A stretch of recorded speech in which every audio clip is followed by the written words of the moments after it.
안녕하세요 여러분, 책 쓰는 한의사 전대성 작가입니다. 저는 오늘 혼자 하던 한의원 의료진 4인까지 늘리다 라는 주제로 여러분들과 함께 이야기를 나눠보려고 합니다. 제가 처음 한의원을 개원했을 때가 2012년이니 올해로서 딱 11년 차 되었습니다. 한의원을 시작한 2012년부터 지금까지 저는 한 번도 경기가 좋다는 이야기를 들어본 적이 없습니다. 갈수록 한의원이 어렵다는 이야기를 많이 듣습니다. 하지만 이 와중에서도 주변을 둘러보면 무섭게 성장하는 한의원들이 있습니다. 항상 새로운 기회를 찾고 더 나은 내일을 위해서 끊임없는 노력으로 매일매일 하루를 보내는 사람들입니다. 저는 이런 사람들에게 항상 기회가 찾아온다고 생각합니다. 한의경영연구소라는 단톡방이 있었습니다. 우연한 기회에 2년 전에 다른 원장님의 소개로 들어가게 되었습니다. 경영에 관심이 많은 원장님들이 모여있는 단톡방이었는데 처음 들어간 저에게는 신세계와도 같았습니다. 상상도 못할 정도로 잘 되는 한의원들이 많았던 것이지요. 항상 저는 주변의 한의원들과 비교했기 때문에 이 정도면 먹고 살만하다라고 생각했었는데요. 여기는 완전히 기준이 달랐습니다. 또한 경영에 관심이 많은 원장님들이니만큼 새로운 것을 받아들이는 속도도 남달랐습니다. 서로 경영에 도움이 되는 내용을 공유하고 바로바로 실행하였습니다. 이미 한방병원이나 요양병원을 운영하는 경영에 정통한 원장님들도 계셨습니다. SNS가 활성화된 요즘에는 집단 지성을 통해 개개인들이 가진 생각이나 정보보다 훨씬 더 많은 정보가 공유됩니다. 정보의 시대에서는 정보를 잘 활용하는 사람이 그렇지 못한 사람들에 비해서 훨씬 더 승자가 될 확률이 높을 것입니다. 한경련 단톡방이 예전만큼 활성화되어 있진 않지만 그래도 한 번씩 글을 보면서 인사이트를 얻곤 합니다. 한경련 방에서 알고 지낸 한 후배는 2년 전쯤에 서울에서 부산으로 내려와서 우리 한의원을 참관하기도 하였습니다. 한의원을 개원한 지 1년 정도 된 후배인데요. 이후 빠르게 성장하여 지금은 부원장 5명을 쓰는 대형 한의원을 운영하고 있습니다. 빠른 습득 속도와 과감한 용기 그리고 실천력까지 아주 뛰어난 친구였습니다. 참관을 위해서 서울에서 단숨에 내려온 것 자체가 대단한 용기이자 실행력이라 볼 수도 있겠습니다. 지금은 제가 오히려 이 친구에게 한의원 운영에 대한 여러 가지들을 묻곤 합니다. 지금도 끊임없이 한의원의 발전을 위해서 노력하는 친구입니다. 2020년경 직원 2명에서 시작했던 한의원은 어느새 직원 20명을 넘기고 있었습니다. 예전 같았으면 꿈도 꾸지 못할 일이었습니다. 처음에 혼자서 아등바등하면서 망해가는 한의원을 인수하여 운영해왔던 시기들이 주마등처럼 스쳐 지나갔습니다. 하지만 이번 시를 운영하면서 경비도 그만큼 커지게 되었습니다. 의료진과 직원들의 인건비도 예전에 외래만 볼 때와는 차원이 달랐습니다. 또한 한의원 매출은 늘 꾸준히 발생하는 매출이 아니라 언제든 다시 빠질 수 있는 매출이기 때문에 항상 불안했습니다. 3년 동안 일했던 부원장도 마침 계약기간이 만료되는 시기였습니다. 저는 이 시기를 잘 이겨내고 한의원을 안정시키기 위해서 경영 컨설팅 강의도 신청했습니다. 컨설팅 과정을 6개월 동안 들으면서 다른 잘되는 한의원들은 어떻게 운영되는지 알게 되고 경영에 대해서 좀 더 넓은 시각을 가지게 되었던 것 같습니다. 또한 여러가지 패키지 프로그램이라든지 매출일지 작성, 직원들의 업무 매뉴얼 작성 등 여러가지 운영 기법에 대해서도 배울 수 있었던 계기가 되었던 것 같습니다. 컨설팅을 통해 배운 것을 직접 활용해보니 실제 한의원의 운영에도 많은 도움이 되었습니다. 그리고 주먹구구식으로 운영되어 왔던 것들을 서식화해보고 정리하는 계기가 되었던 것 같습니다. 이후에도 한의원은 여러가지로 흔들림이 많았습니다. 오랫동안 일했던 부원장이 바뀌고 한의원이 정비되지 않은 상태에서 기존 환자들이 많이 이탈되기도 했습니다. 이런 위기 상황에서 저는 어떻게 하는 것이 한의원을 위한 탁월한 선택일지를 고민하게 되었습니다. 사실 이 위기가 낯설지는 않았습니다. 이전에도 여러 번의 위기가 있었기 때문입니다. 하지만 그 위기 때마다 저는 새로운 기회를 찾기로 결심했습니다.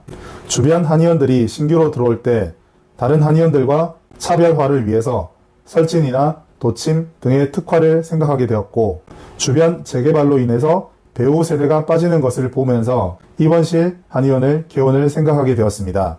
이번에 위기 상황에도 저는 오히려 역으로 생각하게 되었습니다. 한계층을 더 확장하기로 결정하게 되었던 것입니다. 2021년 여름 저는 이번 실을 13병상에서 22병상으로 확장하게 되었습니다. 그리고 7층을 과감하게 밀어버리고 접수 및 외래 공간을 8층으로 이전하였습니다. 철거한 7층에는 1인실 입원실을 만들게 되었습니다.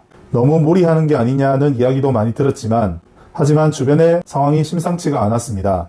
2019년에 입원실을 처음으로 운영할 때만 해도 부산의 입원실 한의원이 다 합쳐도 몇 군데 되지 않았습니다.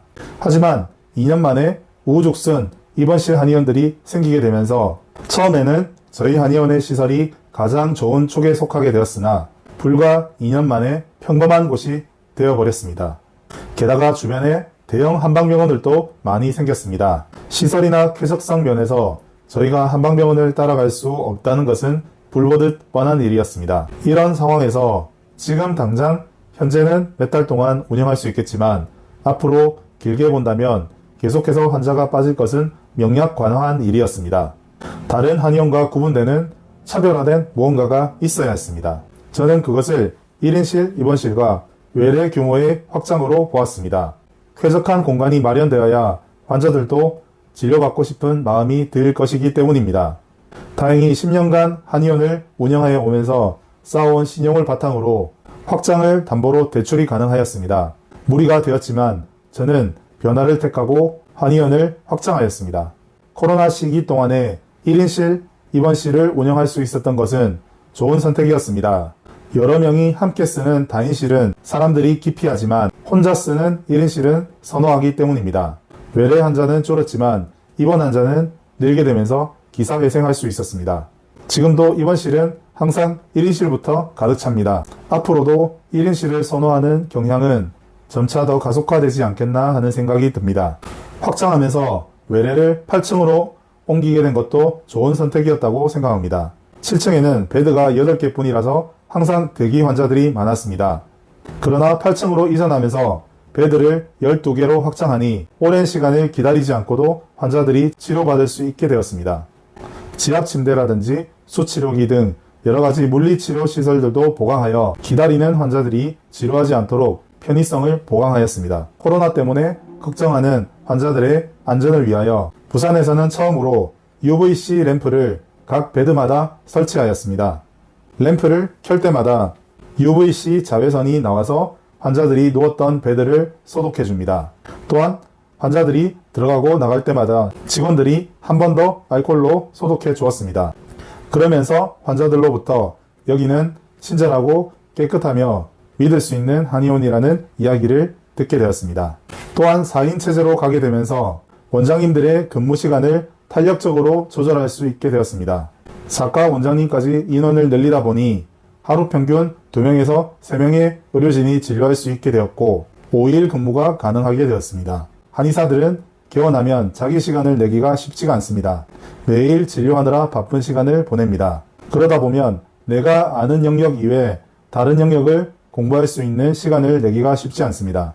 나는 열심히 하는 사람이다 라고 스스로 자위하지만 결코 원장이 한의원에만 있는 길이 한의원을 위하는 길이 아님을 알게 되었습니다.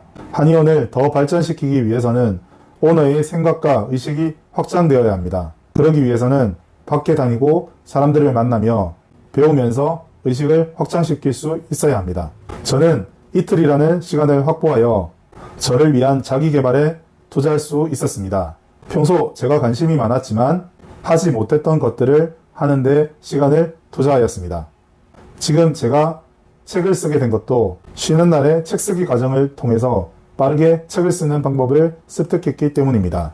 그런가 하면 다른 한의원을 참관하고 방문하며 장점을 습득하는 시간을 가지기도 하였습니다. 제가 좋아하는 분야를 공부하거나 도서관에 가서 다양한 분야의 책들을 보면서 공부하기도 하였습니다. 쉬는 날 평소에 만나지 못하는 친구를 만나거나 가족들과 함께 시간을 보내는 것 또한 바쁜 와중에서는 얼마나 황금 같은 시간인지도 모릅니다. 혼자 하던 한의원을 의료진 4인까지 늘리면서 한의원의 규모도 늘어났습니다. 작은 규모의 한의원을 크게 확장하면서 겪게 된 어려움도 많았지만 하나하나 부딪혀가면서 배워갔습니다. 포기하고 싶은 위기도 있었지만 그럴 때마다 어떻게 하면 위기를 기회로 만들 수 있을까 생각했습니다. 또한 생각을 실행으로 옮기고 가만히 있기를 선택하지 않고 변화하기를 선택했습니다. 자전거 바퀴를 돌리기 위해서 처음에는 페달을 밟아야 하지만 어느 정도 가속도가 붙고 나서는 스스로 돌아가게 됩니다. 비행기가 이륙할 때까지는 긴 활주로가 필요하지만 이륙한 후부터는 자유자재로 날 수가 있게 됩니다. 규모를 키우고 돌아가게 하기까지는 오랜 시간이 걸리고 고통의 과정도 겪지만 어느 정도 규모가 된 후부터는 알아서 돌아가게 됩니다. 앞으로도 저는 미래를 꿈꾸면서 더 확장하고 성장해 나갈 것입니다. 이상 혼자 하던 한의원, 의료진 4인까지 늘리다 라는 이야기를 여러분들과 함께 나눠보았습니다.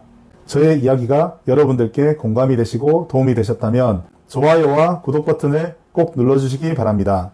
민족 최대 명절 설날을 앞두고 있습니다.